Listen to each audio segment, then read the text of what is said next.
Good morning. Look at the parking spot that I got.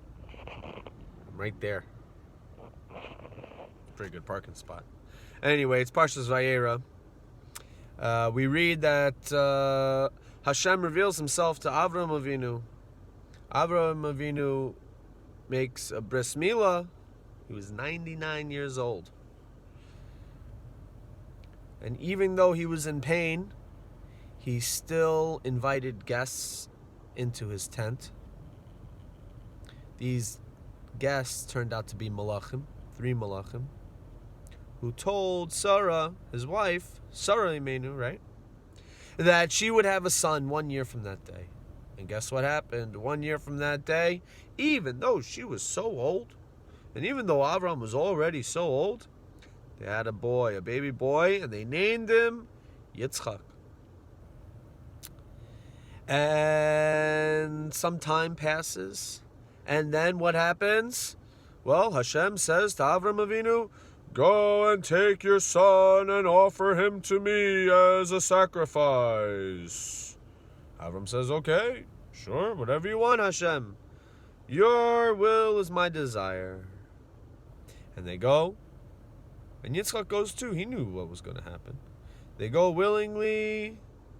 And Avram is about to sacrifice Yitzchak, and an angel says, "No, don't do it.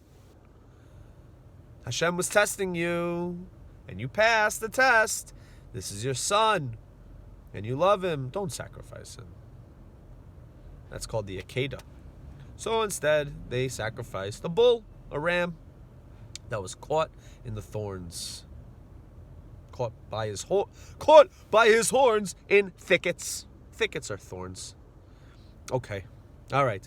In the morning we say, Baruch atah Hashem.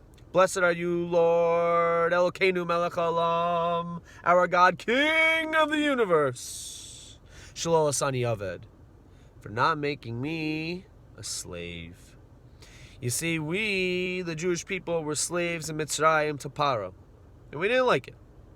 We don't like people telling us what to do. When to do it. So we have compassion. We have kindness to people, to all people. And we know that slavery is really not a good thing. And in fact, in the Torah, it says, one who is a slave, one who needs a slave really needs a master. Because to have a slave is not a nice thing. And to be a slave is not a nice thing. So, also, in addition to that,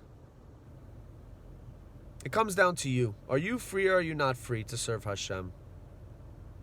If you think, oh, you know what, I'm gonna spend my time on the iPad, I'm gonna spend my time watching Gashmias and Narishkeit, then you're a slave. Oh, I'm gonna do this because I want to, blah, blah, blah, blah, blah, blah, blah, blah. Right? No, silly things. Then you're actually a slave because you're just listening to your Yetzer Hara. You're a slave to your emotions. And I'm more than my emotions. Just because I feel angry doesn't mean I have to yell at people, because that's not nice. Right? So my brain should control me, not my blood. And if you think money is the only thing that runs the world, you're wrong. Then you're a slave to money. Don't be a slave to money. Don't be a slave to your toys. Don't be a slave to your emotions. Know that you have a Yetzer Tov, a neshama from Hashem, and you can use it in the right way. Don't be a slave. Okay, have a good day, everybody. Bye-bye.